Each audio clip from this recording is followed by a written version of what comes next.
fica mais a malha, principalmente ao longo da estrutura. E foi o que fizemos, estudamos o solo, estudamos a areia, a água, e aí determinamos o quanto de cloreto e sulfato estava presente em termos de máximo, em termos de mínimo, em termos de média.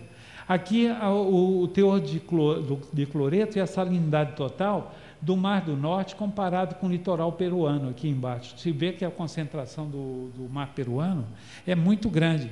Nós tínhamos esse comparativo que a gente queria saber o que acontece com a nossa água. Foi quando a gente descobriu que a nossa água aqui era água doce e podia ser inclusive aproveitada. E nós aproveitamos nessas condições para usar também para fazer o amassamento do concreto.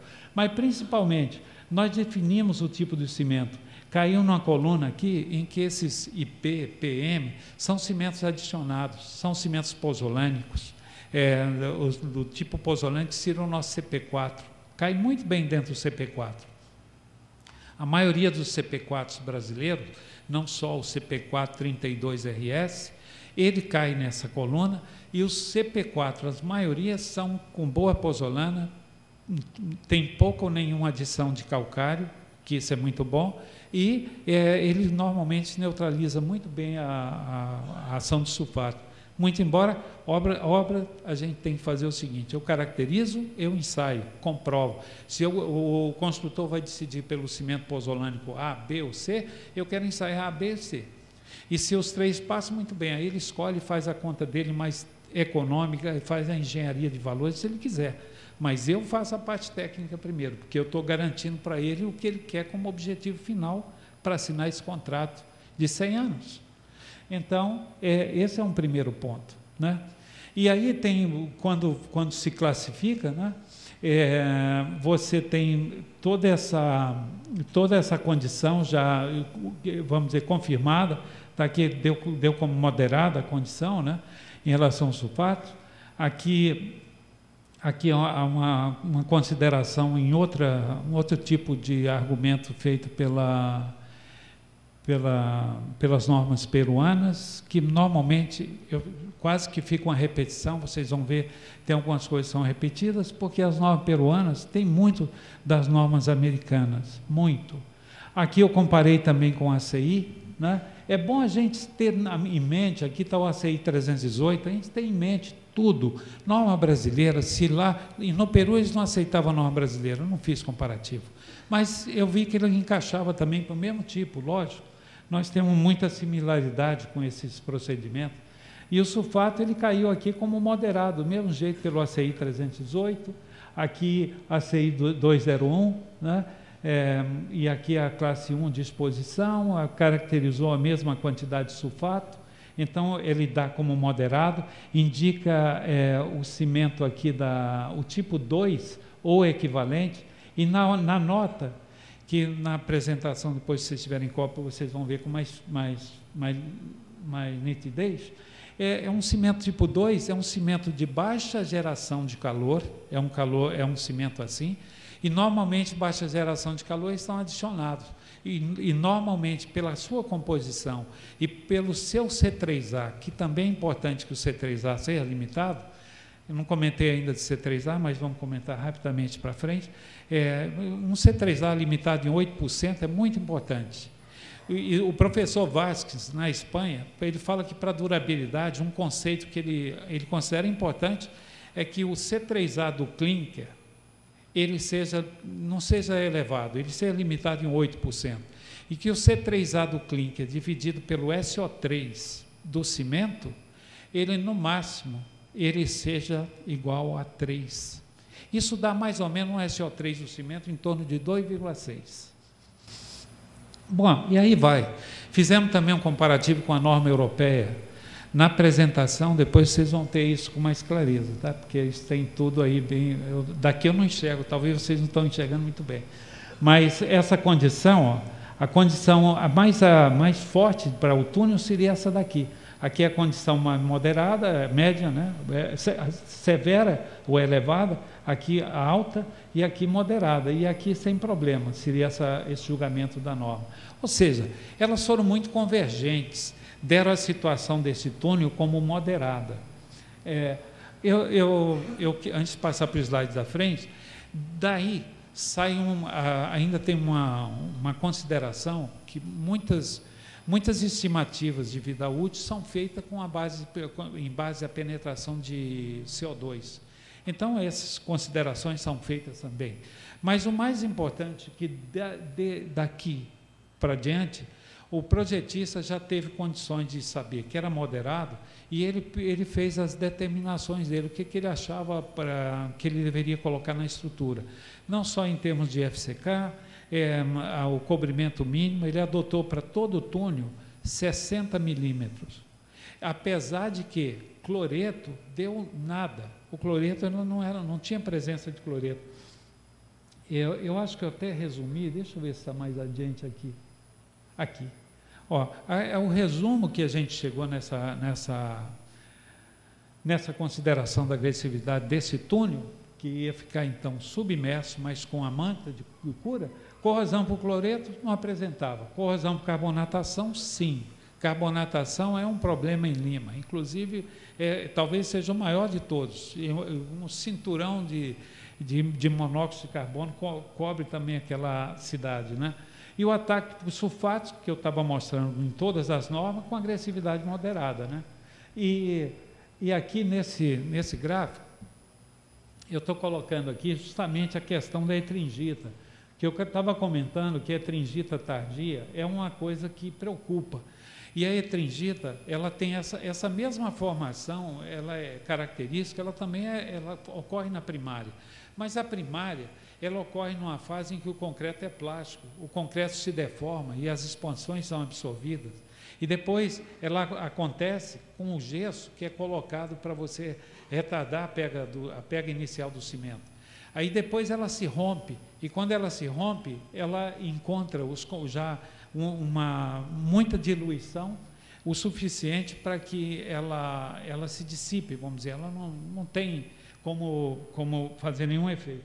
Agora, a etringita tardia, ela segue o mesmo processo, forma esse gesso aqui, depois esse gesso ele pode relacionar com o C3A hidratado, e esse C3A com o gesso, ainda mais se a temperatura estiver acima de 65 graus, pode causar uma etringita que a gente chama de etringita tardia.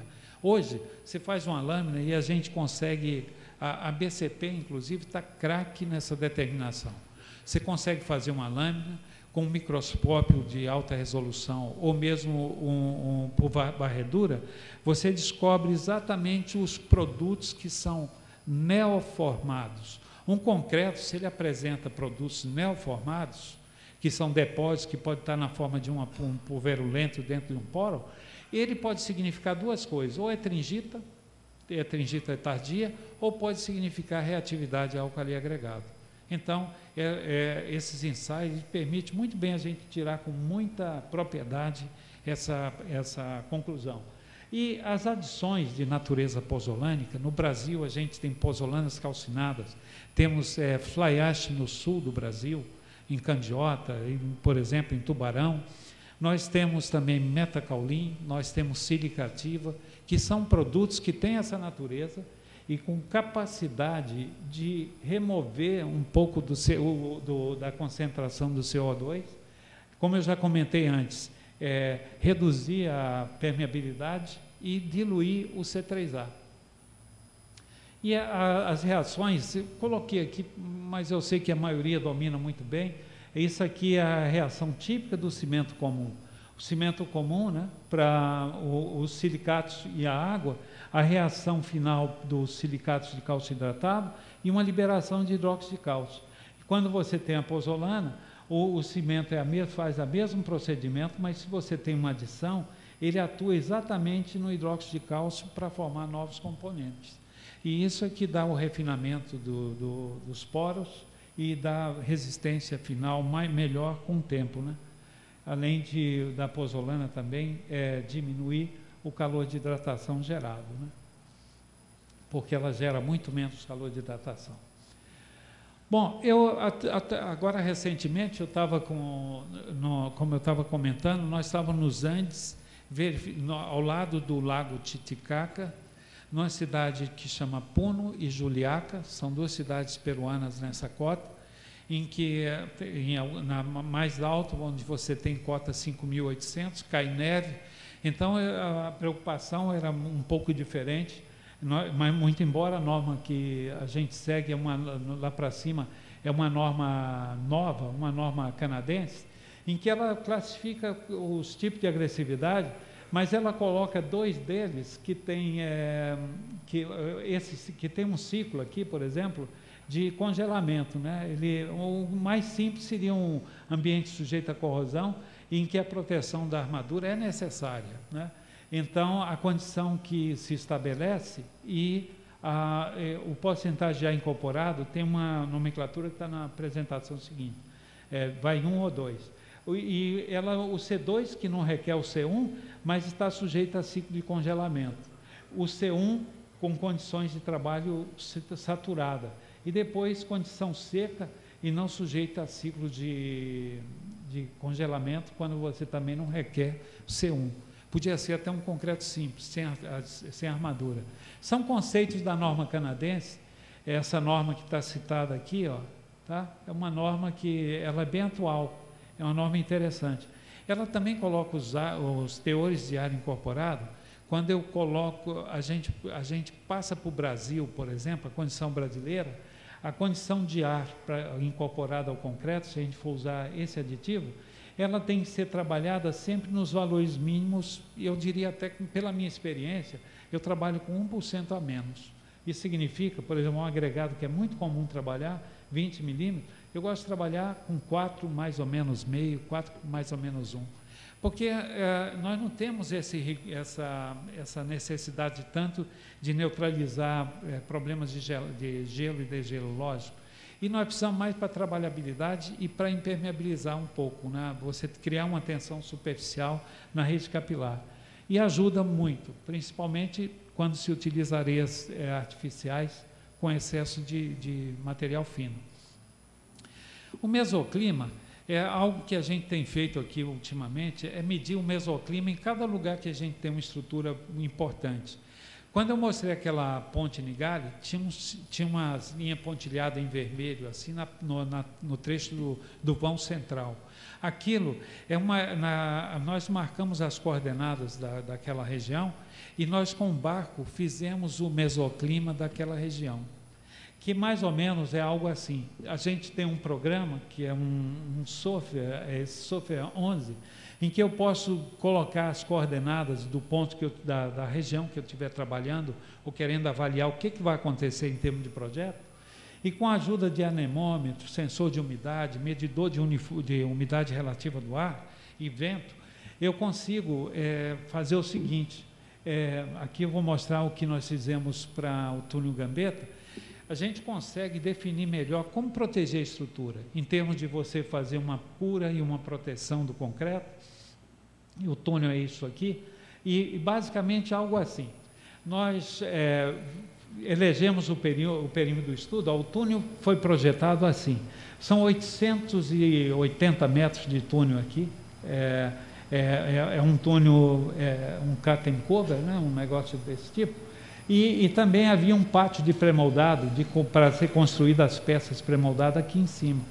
Então, nós elegemos essa região toda, que é a região das estruturas do túnel, e fizemos o seguinte, medimos, primeiro, com auxílio desses instrumentos, como eu disse, em cada ponto da extremidade, isso aí, imagine que possa ser um desenho, que eu posso pôr um A3, ou um A4, ou um A1, e avaliar como um todo, assim, como se fosse curvas de níveis.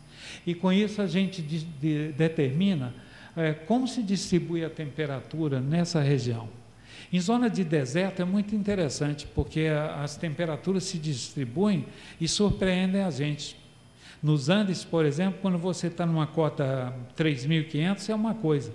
Vamos subindo, às vezes, 100 metros, nós já temos uma situação totalmente diferente. E de temperatura, e lógico, e umidade relativa do ar.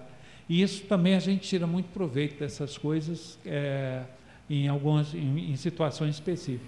Mas aqui, por exemplo, determinamos as temperaturas. Lima tem sempre temperaturas muito amenas, né? a temperatura de 21 a 24,5, e a umidade relativa do ar surpreendeu, porque de certa maneira muito boa, e o pessoal achava que, bem, nessas condições eu não preciso nem fazer cura. E é isso que eles fazem em Lima, não fazem cura de nada. Lógico que tem trinca para tudo quanto é lado. Você vai no aeroporto Jorge Chaves, está trincado, vai no aeroporto, vê o pátio do aeroporto, é uma vexame, tem trinca para tudo quanto é lado. Vai nas ruas de Lima, é a mesma coisa, então só trinca. E esse disco que ele considerou foi 0,2 milímetros, 0,2. Mesmo a gente tendo a manta por fora, mesmo fazendo um concreto com fator água-cimento 0,42, ele ainda achou que a gente teria que limitar a abertura de fissura, e eu acho correto. Só que para essa obra em si, eu não vejo risco nenhum, porque eu só tenho o CO2 do ar. Então, o 0,2 é uma limitação que até é razoável, eu vejo como razoável. Mas esse é o pensamento deles. Aí, quando a gente foi fazer a direção do vento, o vento chegava a 20 km por hora. E olha que interessante, no caso do túnel, a direção do vento ela deu 8 graus de diferença com relação ao eixo do túnel. Quando a gente começou a construir o túnel, o vento canalizava por dentro do túnel. Então, ela deu a primeira solução para a gente fazer um tapume, fechar para o vento não circular, porque senão eu teria muito grande chance de fissura. Afora que, quando a gente foi fazer a taxa de evaporação, esse vermelho que vocês estão vendo, são taxas de evaporação, vamos ver se aqui mostra, talvez vocês consigam ver daí. Ó, esse vermelho que a gente vê, e o caminhamento do túnel é esse aqui, ó, e o pátio pré-moldado que está ali, é a taxa de evaporação que não deveria ser maior que 0,4 litro por metro quadrado por hora. A taxa que resultou, ela resulta 0,5, 0,6 para as condições do verão de Lima. No verão de Lima, a temperatura do ambiente chega a 30 graus, a umidade relativa do ar, perfeita. Velocidade do vento, nem tanto tão ruim, mas a temperatura ambiente, com gradiente, né, um gradiente desse tipo aqui, conduz a uma taxa de evaporação proibitiva. Então, nós fizemos o seguinte, esse gráfico que vocês devem conhecer, é do ACI 305, só para aqui se confirma que o valor estava em torno de 0,6. Hoje, na prática americana, para usar isso no nomograma, a gente aprendeu isso nas idas, naqueles seminários do ACI lá em Vegas, e os americanos usam 0,4 litro por metro quadrado por hora como limite máximo. Mais do que isso, já é risco. Aqui deu 0,6. O aeroporto Galeão deu 0,6 também. O metrô da Barra, onde a gente fez na ponte, aquela ponte que vai atravessando para a Rocinha, também em torno de 0,6. Então, em todos esses lugares, nós temos recursos artificiais para diminuir a temperatura de hidratação e para melhorar o procedimento de cura e proteção da estrutura. Isso é importante fazer. Aí, nós fizemos o seguinte, aqui um modelo em que a gente fez a temperatura do concreto lançado a 25 graus, e aí, diminuindo a 25 graus, veja a taxa de evaporação, 0,1 a 0,3.